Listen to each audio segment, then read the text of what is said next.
e assim provamos que conhecemos a Deus. Hoje nós vamos refletir a partir do versículo de número 12. Alguém fica em pé e leia bem forte, em voz alta, o verso de número 12. Então leia assim, eu leio e você repete bem forte. Ninguém jamais viu a Deus. Ninguém jamais viu a Deus. Se amamos uns aos outros, Deus permanece em nós. E seu amor é em nós aperfeiçoado. O apóstolo João continua fazendo um contraste entre aquele que pratica o ódio, que vive o ódio, e o que vive o amor, mostrando que a prova de que estamos em Deus é a capacidade que nós temos de amarmos uns aos outros. E aqui ele então nos coloca diante de uma situação que, se nós não estivermos pagando o preço, é constrangedora para nós. Quando ele diz assim, ninguém jamais viu a Deus, ou seja, ele está mostrando que nós existimos na dimensão de Deus porque temos vida espiritual. Então podemos nos relacionar com Deus, mas esse relacionamento é parcial. Como? Nós sentimos Deus, nós somos ouvidos por Deus, nós ouvimos Deus, mas esse relacionamento não é face a face. Nós não podemos nos relacionar com Deus como nós nos relacionamos um para com os outros. Um aperto de mão, um abraço, vendo o semblante de Deus, a cor de Deus, a estampa de Deus. E ele diz que ninguém jamais viu a Deus. Mas existe uma maneira de nós contemplarmos a essência de Deus aqui na terra. E essa maneira é através dos nossos relacionamentos um para com os outros. E o fator que vai estabelecer esse relacionamento à imagem de Deus é exatamente o amor. Por isso que ele diz, ninguém jamais viu a Deus.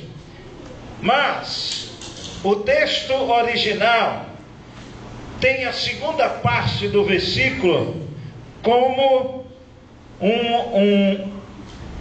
uma explicação que no grego se chama de contradicente, ou seja, ninguém jamais viu a Deus. Porém, todavia, se amarmos a Deus, nós podemos ver a Deus nas nossas próprias ações.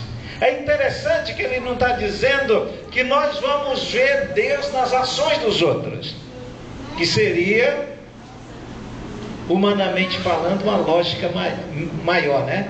Vendo a semelhança de Deus na ação, no sentimento, nos movimentos de vida do próximo. Mas ele está dizendo aqui, se amamos uns aos outros, Deus permanece em nós. Ou seja, nós teremos a prova de que nós estamos em Deus, se nós ativamos a capacidade de amarmos uns aos outros. O exercício do amor, dele nós recebemos a capacidade e nós exercitamos essa capacidade através da prática do amor. Ele diz, se nós não podemos ver a aparência de Deus, mas essa aparência de Deus, ou seja, as qualificações de Deus, tornam-se claras em nossas vidas quando nós agimos em amor. Por que o apóstolo João está dizendo que Deus pode ser visto então através das nossas ações? Sabe por quê?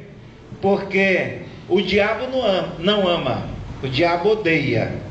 Então, quando alguém pratica o ódio, ativa o ódio, está o quê? Apresentando Satanás em suas ações. Porque Gálatas capítulo 5 diz que o ódio é um resultado da ação da nossa natureza pecaminosa, alimentada pelo mundo na instrumentalização de Satanás. A maneira então que nós temos, uma das maneiras que nós temos de apresentá-lo é ativando uma das qualidades dele em nós, que é a qualidade de odiar. A maneira que nós temos mais básica, mais clara, mais evidente de apresentarmos a Deus é através da qualidade de Deus chamada amor, que é resultado do fruto, ou da ação, é o fruto da ação do Espírito Santo em nossas vidas. Quando amamos, apresentamos a Deus. Quando odiamos, apresentamos a Satanás. Ele diz: ninguém viu a Deus, mas se amarmos uns aos outros, é uma prova de que Deus está permanecendo em nós. Agora é uma prova para nós mesmos. É isso que o apóstolo João está dizendo. É uma prova para nós mesmos. Por quê? Porque a capacidade de amar é uma capacidade espiritual, vinda do Espírito, e não é natural do ser humano. Ou seja, eu e você não nascemos com a capacidade de amarmos com amor que perdoa, suporta, vence o ódio, abafa o ódio em nossas vidas. Nós não nascemos com essa capacidade, nem aprendemos isso na escola, nem aprendemos isso nos movimentos intelectuais do mundo presente, nem tampouco alcançamos essa capacitação através de uma saúde física, de uma saúde mental invejável. Não conquistamos isso através dos bens que nós adquirimos com o nosso trabalho. Não conquistamos isso através da sabedoria humana. Então o amor, quando nós estamos praticando o amor, é uma prova para nós mesmos de que nós conhecemos a Deus e de que Deus está habitando em nós.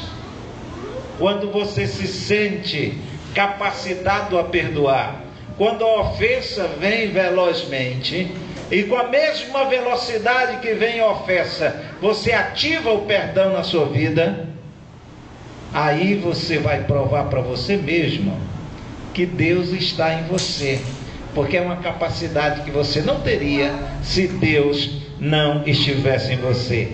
Ninguém jamais viu a Deus, mas se amarmos uns aos outros, Deus permanece em nós, e o seu amor é em nós aperfeiçoado. O amor é um exercício que se aperfeiçoa em nós na medida que nós vamos praticando. Quanto mais praticamos o amor, mais teremos a capacidade de praticar. Ele está dizendo que o amor de Deus, ele se aperfeiçoa em nós na medida que nós amamos uns aos outros. É a maneira de provarmos que Deus está em nós, e é a maneira de nos aperfeiçoarmos no amor dele, é amando, é praticando o exercício de amar. Quanto mais for difícil você amar alguém, suportar alguém, maior será a oportunidade de você se aperfeiçoar no amor de Deus em sua vida. Por isso que muitas vezes nós não percebemos isso, mas Deus coloca pessoas ao nosso lado, em nossas vidas, para que nós venhamos exercitar o dom do Espírito em nós. Muitas vezes é o dom de amar, muitas vezes é o dom da paciência, outras vezes é o dom da perseverança. Por isso que o apóstolo Paulo diz que todas as coisas cooperam para o bem daqueles que amam a Deus e são chamados segundo o seu propósito. Ou seja, nós amamos a Deus e somos chamados para vivermos a semelhança de Deus aqui na terra. Então tudo que Deus vai permitir em nossas vidas, exceto a nossa busca pelo pecado, mas tudo de provação que Deus vai permitir em nossa vida, o apóstolo Paulo nos diz que é para o nosso próprio bem. é para o nosso crescimento. E aqui o apóstolo João está dizendo que na medida que nós amamos, nós vamos percebendo que Deus está em nós, nos capacitando a ser e a fazer o que não podíamos ser nem fazer sem Ele. E então o amor de Deus é aperfeiçoado em nossas vidas. Alguém leia o verso 13 em voz alta. Nisto conhecemos que permanecemos nele, e ele em nós, em que nos deu do seu Espírito. Ok. Ele está explicando o que ele trouxe a nós no versículo de número 12, e ele está dizendo que essa ação, esse movimento, amando, percebendo a presença de Deus na vida e sendo capacitados a amarmos mais, esse nosso movimento de vida, essa interação com Deus, de nascer de Deus, de conhecer Deus, de ter a prova de que Ele está em nós, pelaquilo que somos capacitados a fazer, nos aperfeiçoa nele.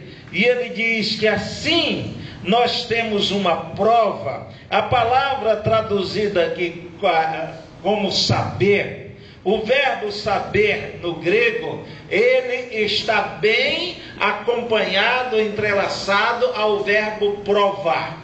Ou seja, saber ou provar. Em outra tradução você vai encontrar esse versículo assim: sabemos ou provamos que permanecemos nele e ele em nós, por ele nos haver dado do seu Espírito. Ou seja, o agente dessa capacitação de amarmos a Deus, ao próximo, de conhecermos a Deus e de identificarmos a presença dele em nós e de nos aperfeiçoarmos no amor de Deus, o agente desse movimento de vida em nós é o Espírito Santo que Cristo colocou em nós no momento em que nós o aceitamos como Salvador. Ele diz, e assim provamos que permanecemos nele e ele em nós, porque ele nos deu o seu Espírito. O Espírito é o agente dessa capacitação. Agora, o Espírito utiliza pelo menos 3 outros recursos. Ele utiliza em primeiro plano a palavra de Deus. É o recurso que o Espírito Santo utiliza para nos capacitar a ativarmos o amor em nós. É a palavra de Deus. Em segundo plano, o Espírito utiliza o nosso movimento de relacionamento com aqueles que estão em Deus para nos edificar. E aí onde entra a igreja.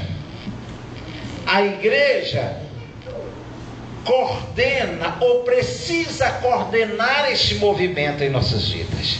A igreja tem que existir para agir em interação espiritual entre as pessoas, promovendo encontros de adoração, de oração, de estudo, de confraternização, para que as pessoas possam estar se identificando um com os outros na presença de Deus e caminhando numa só direção. Por isso que a igreja não é uma empresa, não é comércio. Por isso que a igreja não é um centro de diversão. E por isso também que a igreja nunca pode ser um local de disputa.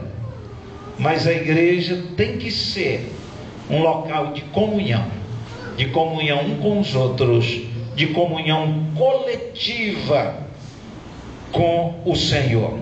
E nesse movimento a igreja está sendo utilizada, direcionada pelo Espírito Santo de Deus, para que possa então promover em nós o crescimento no amor de Deus, revelando esse amor que nós temos por Deus no nosso relacionamento para com o próximo.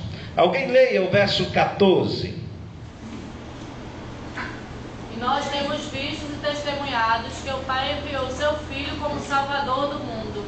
Ok, nós temos visto e testemunhado que Deus enviou o seu Filho como Salvador do mundo.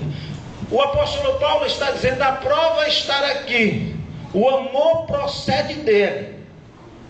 É dele que procede esse testemunho. É dele que procede essa comprovação.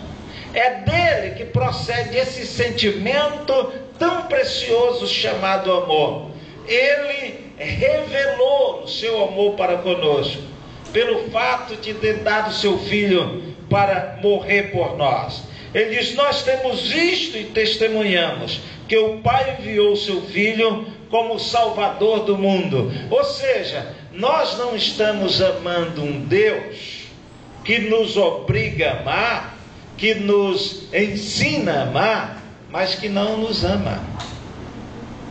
E essa foi a grande frustração da filosofia grega.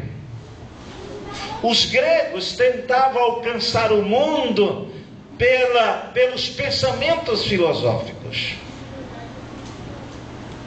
Mas um dia a filosofia grega percebeu que os seus seguidores diminuíam grandemente. E que a filosofia era pensamentos pouco decifrados pela humanidade, entendidos pela humanidade. Agora, eles acreditavam que a filosofia grega era pensamentos inspirados por deuses. Aí por isso que um dia eles concluíram, os gregos concluíram, que os nossos muitos deuses não se importam conosco, não nos amam, não tem relacionamento conosco. E o apóstolo João está dizendo: esse que nos convoca o amor, esse que exige, que a prova de que nós estamos nele é o amor que temos para com os outros, este, antes de nos exigir amor, ele nos amou. Ele enviou seu Filho para ser o Salvador da humanidade. Verso de número 15. Aí você vai entender bem melhor o que ele está explanando no verso 14. Leia, por favor. Aquele que confessar que Jesus é o Filho de Deus, Deus permanece nele e ele em Deus. Aquele que confessa que Jesus Cristo é o Filho de Deus, permanece, Deus permanece nele e ele em Deus. Ou seja, essa salvação que ele, por amor, ofereceu a nós, no versículo de número 14, essa salvação que ele ofereceu ao mundo, essa demonstração de amor que ele deu ao mundo, essa salvação é obtida pela nossa confissão a ele. E o que é uma confissão? A confissão é uma declaração de que ali está a verdade. De que ali está a verdade. Quer entender melhor isso? Vira a página da tua Bíblia aí, vai para o capítulo de número 5 e alguém leia o versículo de número 10. De número 9. E receberam pelo testemunho de Deus é maior, porque o testemunho de Deus é ele. E de seu filho testificou. E o testemunho de Deus é este. Ele deu testemunho de quem? Do seu Filho. Agora veja o verso 10. Eu leio e você repete. Quem crer no Filho de Deus, tem o testemunho em si mesmo. Tem o testemunho em si mesmo. Quem não crer em Deus, torna-o mentiroso. Pois não crê no testemunho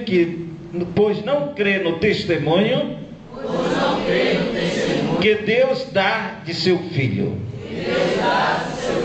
Testemunho é comprovação. A palavra testemunho significa a comprovação de um fato. Nós comprovamos o nosso entendimento do testemunho do amor de Deus por nós como? Qual é a ação que nos leva a nos apropriar do perdão de Deus em nossas vidas? É o confessar, né? Nós confessamos, então nós estamos nos apropriando. Todo aquele que confessa Jesus como Salvador, esse será salvo. Todo que confessa que Jesus Cristo veio em carne e sangue, esse é verdadeiramente Filho de Deus. Porque a vinda dele em carne e sangue é a comprovação da sua humilhação, da oferta que Deus deu para conosco, provando o seu amor para conosco, pelo fato de ter dado Cristo Jesus para morrer por nós, quando nós ainda éramos pecadores. Por isso que todo aquele que confessa que Jesus é o Filho de Deus, Deus permanece nele e ele em nós. É a maneira de recepcionarmos Deus em nossas vidas e de ativarmos a nossa vida espiritual e de nos apropriarmos da herança do relacionamento eterno com Deus. É por confessar que Jesus é o Filho de Deus, é o fruto do amor de Deus por nós, é a prova do amor de Deus em nossas vidas. Versículo de número 16 diz assim, eu leio e você repete: e conhecemos o amor, mais forte, e conhecemos o amor que Deus tem por nós, e cremos nesse amor. De novo, e cremos nesse amor. Deus é amor. Quem permanece no amor, permanece em Deus. E Deus nele. Interessante é que através dos séculos muitas igrejas ativaram fatores que comprovariam que a pessoa estaria em Deus. Algumas igrejas estabeleceram o mudar de roupa, seria uma maneira, o tipo de roupa que a pessoa utilizaria seria a prova de que estaria em Deus. Outras igrejas colocaram como prova de que a pessoa estaria em Deus o cabelo, uns deixando crescer e outros raspando a cabeça. Vocês sabiam que existem igrejas em que as mulheres têm que rapar a cabeça? Já viram, não? Já viram isso? Pois tem. E aqui pertinho tem uma em Campina Grande. Todas as mulheres que fazem parte da igreja, uma vez por ano, tem que rapar a cabeça, certo? Cabecinha pelada. Eu estava com Denise em conferência de aniversário de uma igreja em Campina Grande, igreja congregacional, e lá o culto já tinha começado, então entrou um grupo de mulheres na igreja, tudo com a cabecinha azulzinha, né? Raspadinha, né? Aí sentar lá num canto e eu fiquei admirando, olhando ali. Aí, enquanto alguém cantava um hino, o pastor olhou para mim e disse: elas são da igreja tal que tem aqui em Campina Grande, e que essa igreja as mulheres têm que uma vez por ano rapar a cabeça. Entendeu? É uma prova de que estão em Deus. Em muitas igrejas foi o dom de línguas, em outras foi o dízimo, em outras foi tantos outros mecanismos.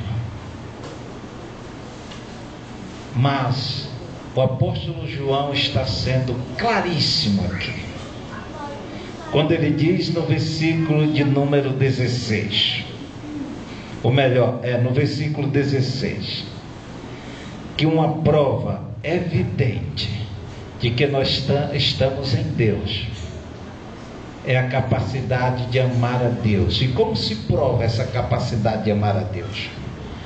Não é pela nossa capacidade de fazer alguma coisa, mas de ser um instrumento de amor. A maneira que nós temos de provar que amamos a Deus é quando nós priorizamos Deus em nossas vidas. Priorizamos todos os dias o ouvir Deus. Priorizamos todos os dias o falar com Deus. Priorizamos todos os dias ser de Deus onde quer que estejamos, diante de quem nós venhamos estar. E na prática, isso resulta no nosso relacionamento, ativando o perdão, ativando o suportar, ativando o esquecer a ofensa, ativando o desejo de cuidarmos um dos outros. Ele está dizendo no verso 16 que quem permanece no amor permanece em Deus e Deus nele. Por isso que o apóstolo Paulo, na confusão da igreja aos Coríntios, ele chega no verso 13 e ele diz: olha, tudo isso precisa ficar de lado. Eu tenho um caminho mais excelente para vocês seguirem. Esse caminho é o caminho do amor. E ele então termina o capítulo 13 dizendo que 3 qualidades nós precisamos buscar em nossas vidas como crentes. É a qualidade de acreditar em Deus sempre. É a qualidade de esperar em Deus sempre. E a capacidade de amar a Deus e ao próximo sempre. A fé, a esperança e o amor. Verso 17, repete: nisto o amor de Deus é aperfeiçoado. Nisto o amor de Deus é aperfeiçoado Em nós.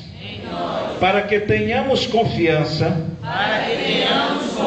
No dia do juízo. Pois assim como Ele é. Nós também somos neste mundo. Esse juízo é algo muito importante entendermos. Esse juízo que ele está se referindo. Ele fala do dia do juízo. Esse dia do juízo não está se referindo, por exemplo, ao julgamento do trono branco, de Apocalipse capítulo 20,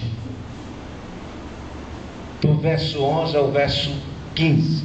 Não, porque daquele juízo nós não participaremos. Ali serão chamados quem? Aqueles que partiram dessa vida sem Cristo, que serão julgados pelas suas obras. Não é deste juízo que ele está se referindo. Com certeza o apóstolo João, ele está olhando para 3 fundamentos em nossas vidas. O primeiro é o momento da nossa morte, da nossa partida dessa vida. Aquele que está em Deus, que ativou essa capacidade de se relacionar à semelhança de Deus aqui na terra, vai chegar esse momento em paz,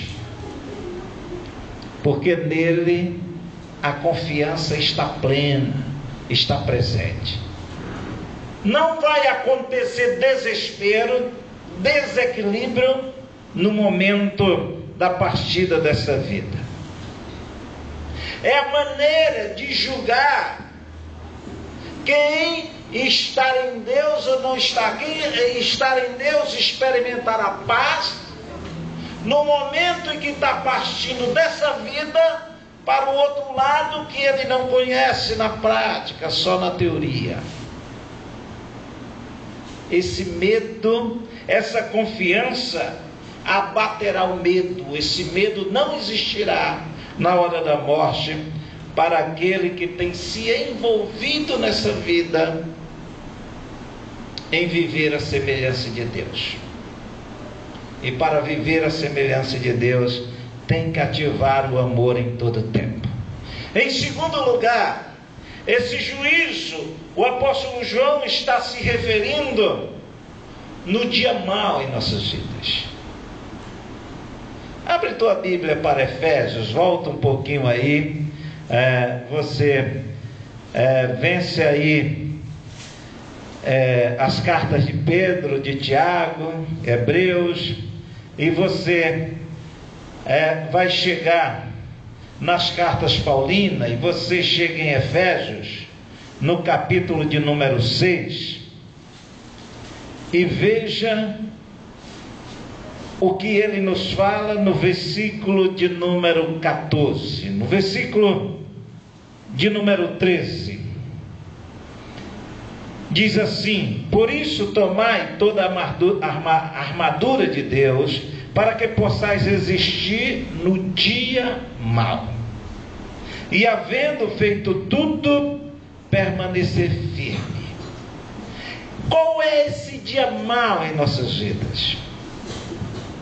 Ele não é único, mas ele é diferente dos outros dias. É aquele dia em que nós somos focalizados por Satanás. Satanás, ele não é onipresente, só Deus é onipresente. Ele não está em todos os lugares ao mesmo tempo. Por isso, Satanás não está te vendo o tempo todo, não está nos contemplando o tempo todo. Ele tem muitos agentes, muitos seguidores, e a maior eficiência de Satanás é o sistema do mundo presente. É pelo sistema do mundo que ele chega direto a todas as vidas. Mas ele não está focalizando pessoalmente a cada um de nós. Ele está nos atingindo pelo sistema do mundo. Quando o mundo adere a uma coisa ruim, atinge a todos. É esquema de Satanás. Ou a muitas pessoas de uma vez. Mas o dia mau que o apóstolo Paulo se refere é aquele dia em que Satanás focaliza ou a mim ou a você diretamente.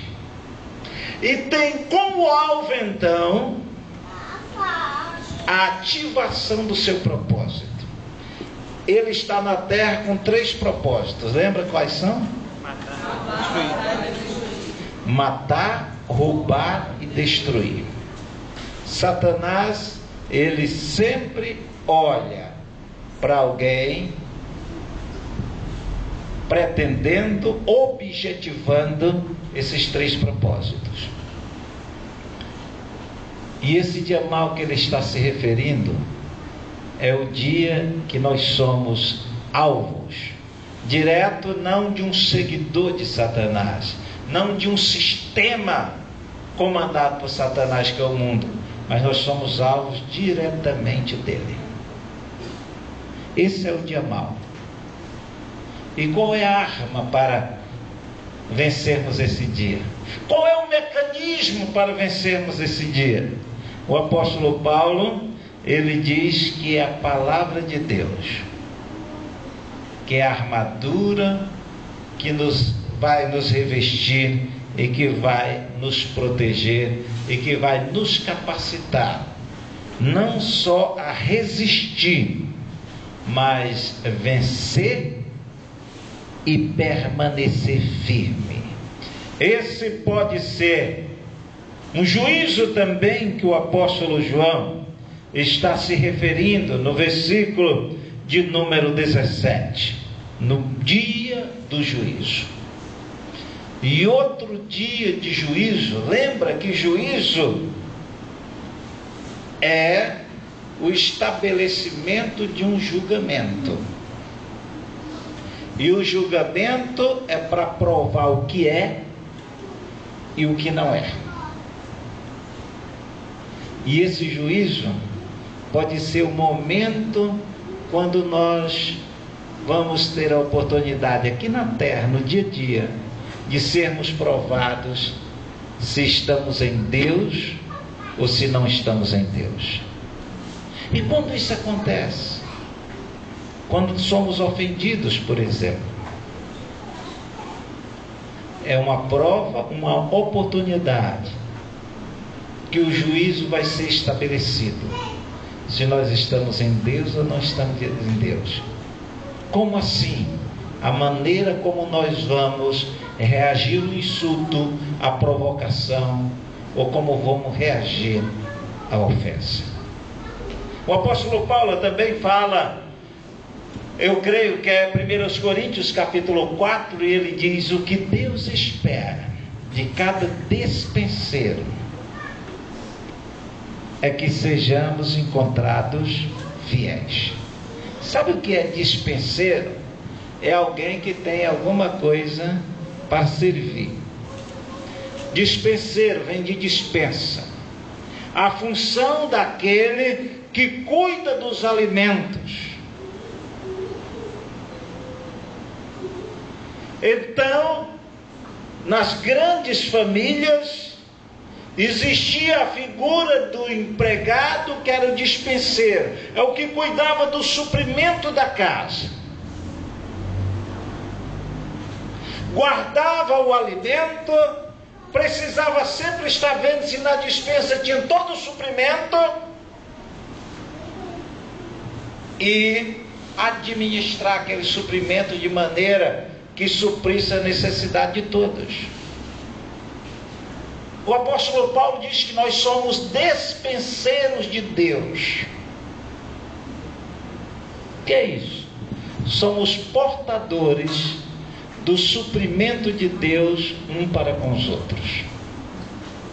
Você tem em você o amor que Deus quer dar para quem te rodeia.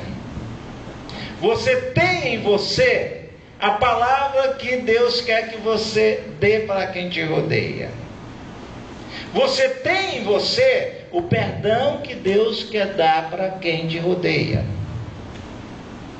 Você tem em você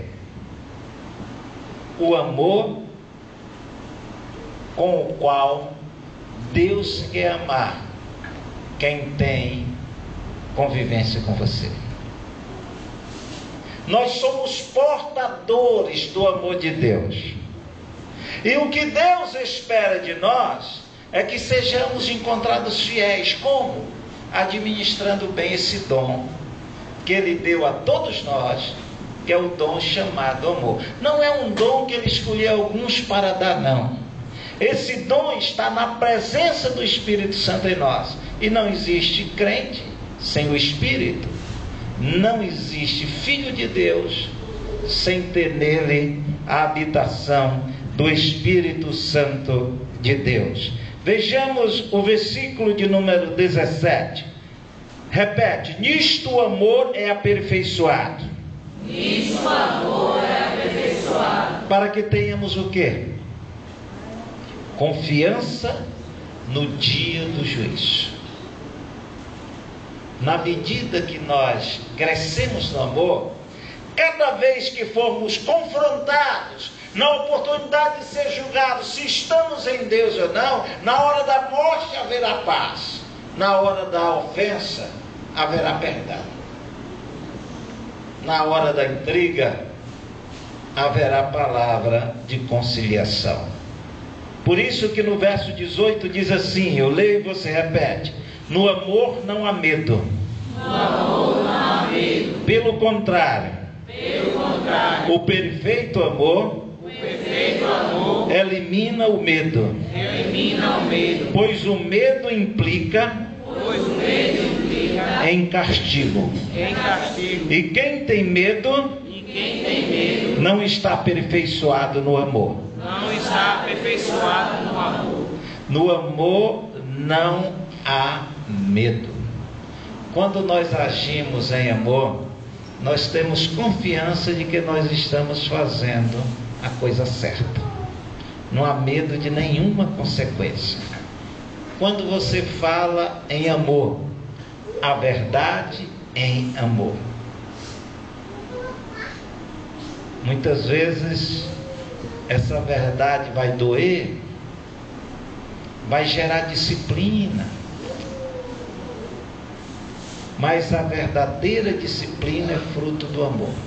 É a disciplina que tem como objetivo correção. O que é correção? É alguém que está fora do trilho e você então vai tentar trazê-lo para o trilho. Você está corrigindo o caminhar da pessoa.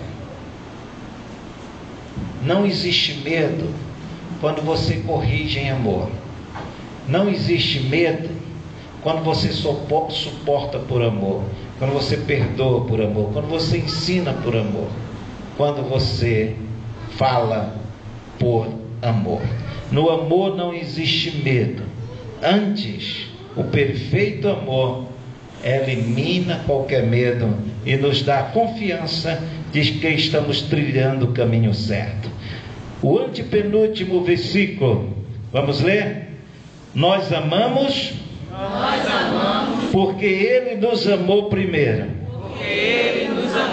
Veja o estilo do apóstolo João, como é interessante aqui. Ele se preocupa, ele joga uma evidência, mostra a nossa necessidade de reação, e ele coloca Deus como exemplo. Sempre lembrando que o que pede que façamos dessa maneira é o que já provou, agindo de tal maneira para conosco. O que pede que nós venhamos fazer por amor, Ele já fez por amor a nós, dando o seu Filho para morrer em nosso lugar. Ou seja, o amor não é um sentimento que não é comprovada a sua eficiência, e nem tampouco é um sentimento exigido por alguém que não o viveu. O apóstolo João está dizendo: Deus está nos mandando fazer o que Ele fez primeiro por nós. Ele está nos mandando fazer pelo próximo aquilo que Ele já fez por nós, antes dele pedir.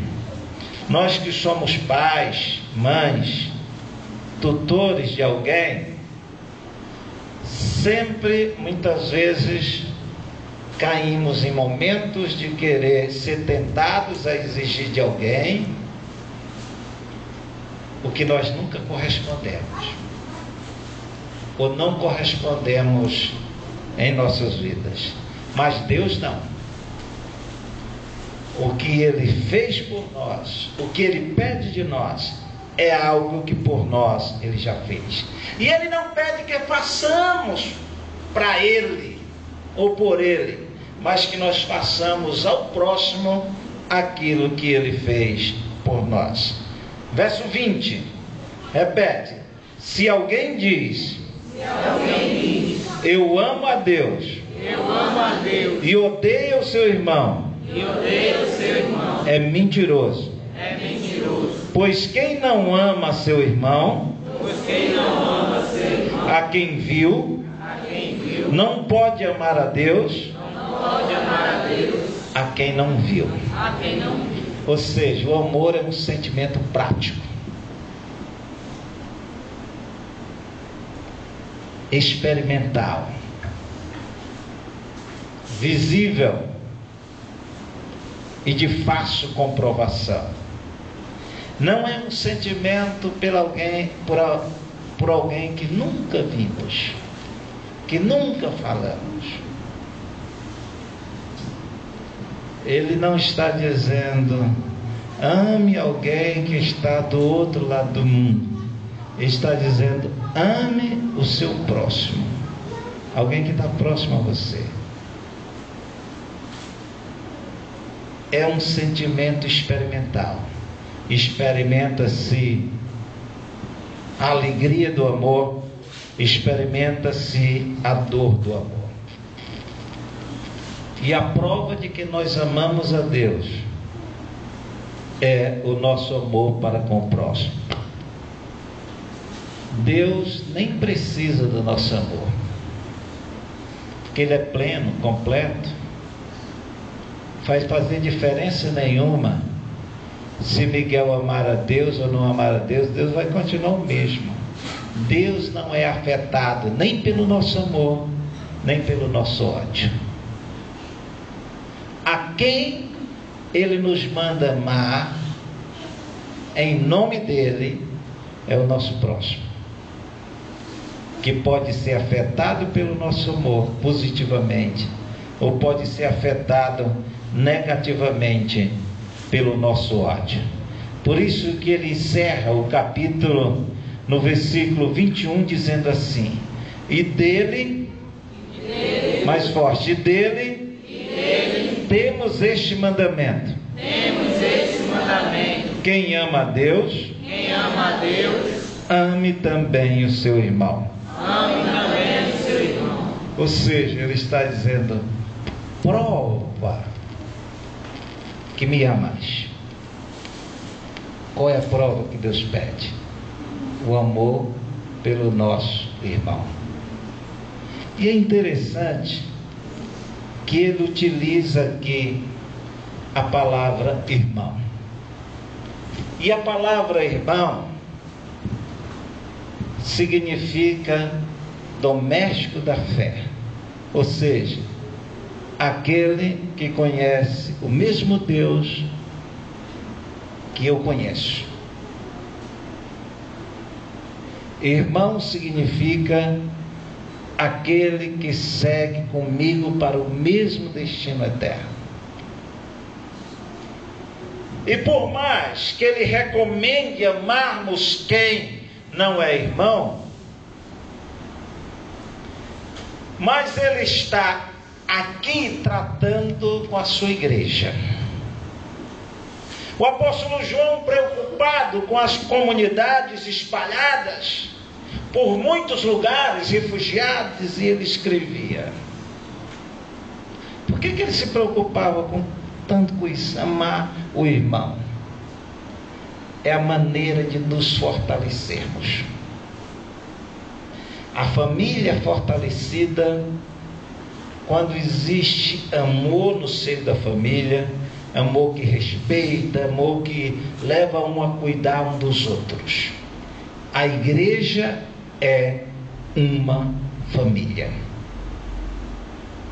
A maneira de nós nos fortalecermos não é pelo nosso crescimento numérico, não é pelo nosso crescimento financeiro, não é pelo nosso crescimento em número, mas é pelo nosso crescimento no nosso relacionamento, fortalecimento, comprometimento que nos leva a ter um para com os outros. Onde está o meu irmão que ontem estava aqui e hoje o seu lugar está vazio? O que está acontecendo com ele? Está trabalhando? Está estudando? Ou está doente? Ou está esmorecido na fé? O sentimento que nos leva a nos importarmos uns com os outros. Ele está mostrando que o que Ele quer de nós é que venhamos amá-lo, mas que o alvo desse amor é quem está do nosso lado. A prova do nosso amor para com Deus é a prova do nosso amor para com o próximo. E esse amor não é aquele sentimento de dizer, deixa fazer o que quer. Não é aquele sentimento de não toca nele, deixa ele ali. O amor interessa pelo bem-estar espiritual do próximo. O principal fator que nós devemos nos preocupar com o próximo não é nem o que ele está comendo ou vestindo, mas é a maneira como ele está se relacionando com Deus. Porque sabemos que o relacionamento com Deus é vital para o suprimento de todas as suas necessidades espirituais, sentimentais, financeiras, emocionais. Então ele está nos colocando em xeque.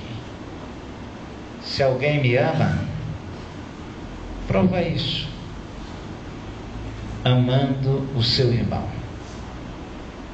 Talvez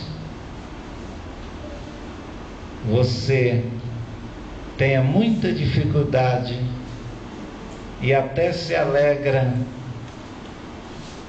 quando alguém que você não simpatiza muito não está presente.